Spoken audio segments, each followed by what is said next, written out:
So in general, my big advice for demoing a boat or setting up a new boat is don't just get in it and go and say, oh, this is good, let's just go.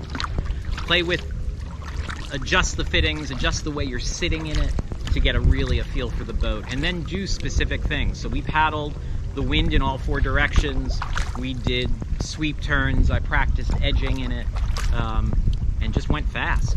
And just to get a feel for the boat and how it performs and sort of what its limits are. So you gotta play with it to get a feel for what's going on, and that's particularly important if you're demoing a boat. Take your time, don't just sit in it and say, oh, that's good.